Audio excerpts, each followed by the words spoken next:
Zagreb is Croatia's capital city, and despite the country's being a tourist hotspot, the city is still rather unknown to travelers, as most opt to flock to the turquoise water of Croatia's coastline.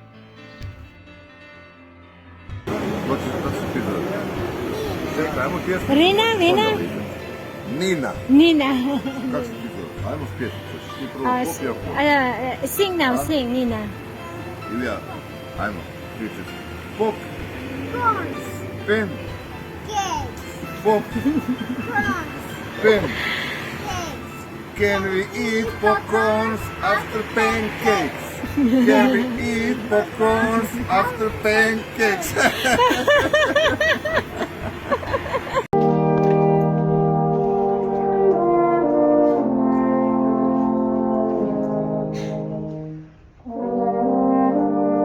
Zagreb has recently stepped out in a big way, showcasing an unparalleled culinary scene, colorful streets, and design, and personality that rivals some of the world's greatest cities. Zagreb is the capital and the largest city of the Republic of Croatia, located in the northwest of the country along the Sava River at the southeastern slopes of the Medvednica mountain.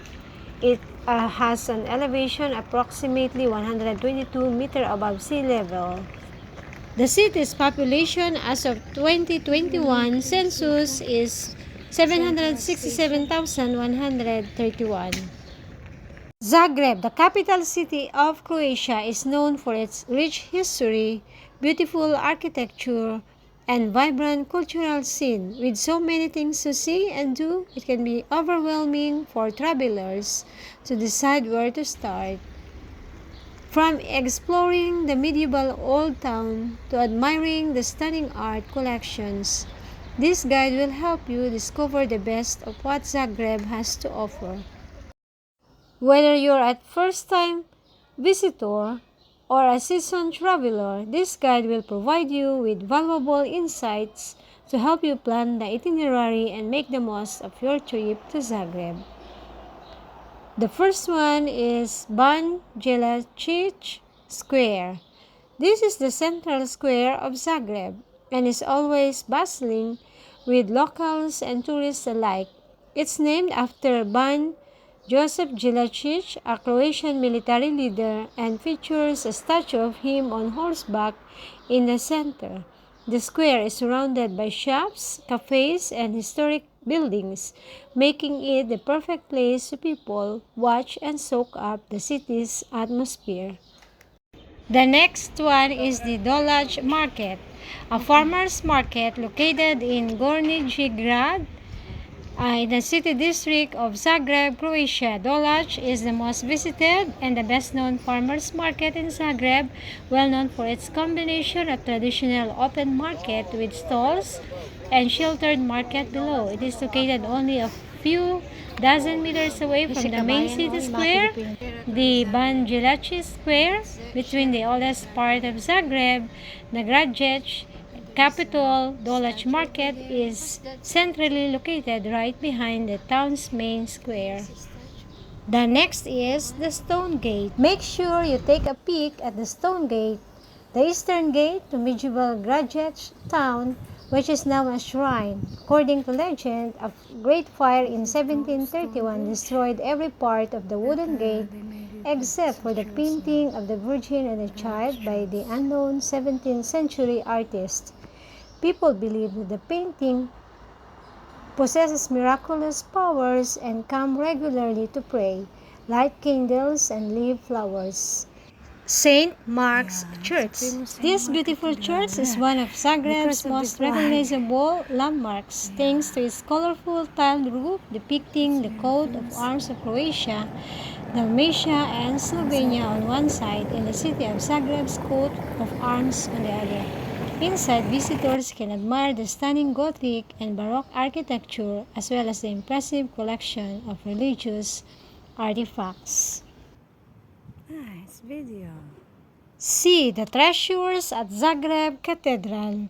Zagreb Cathedral was erected on the site of a previous structure destroyed by the Tartars in the early 1200s, famous for its two ornately decorated spires. The present cathedral was built in the later half of the 13th century, although many alterations and renovations have been made since that have changed the structure dramatically.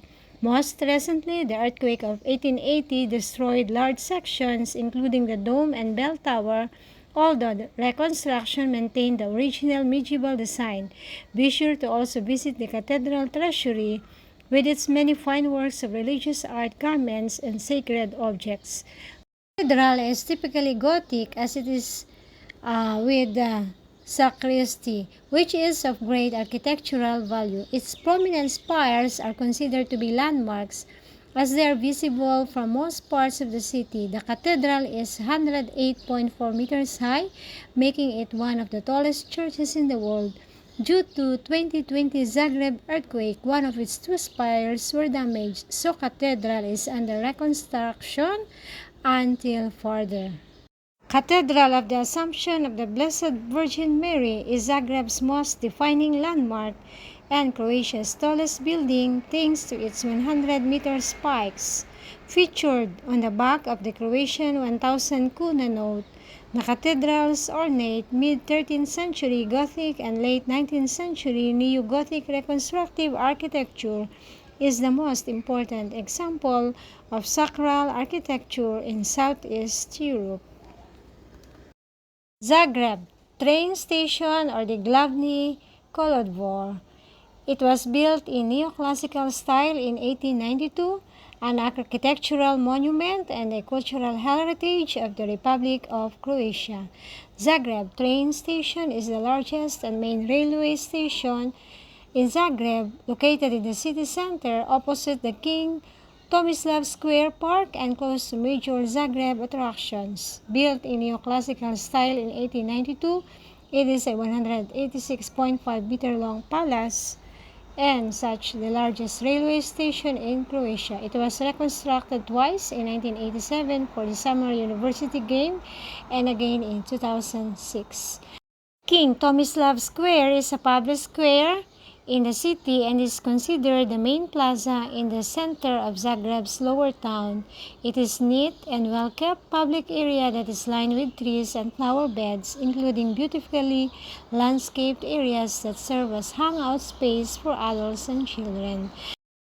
Grič Tunnel is a pedestrian tunnel located in the city center of Zagreb, under the historic neighborhood of Grič, also called Grajic or Gurlic Grad, which gave the tunnels its name. The tunnels consist of a central hall, which is connected by two passageways to Mesnička Street in the west and Stepan Radić Street in the east, and four passageways extending to the south.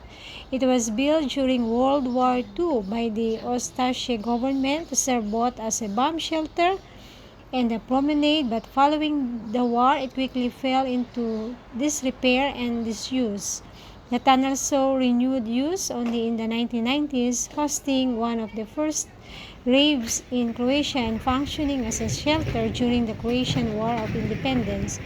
In 2016, the tunnel was remodeled and opened to the public, serving as a tourist attraction and hosting cultural events. Planned expansions include a museum and a lift.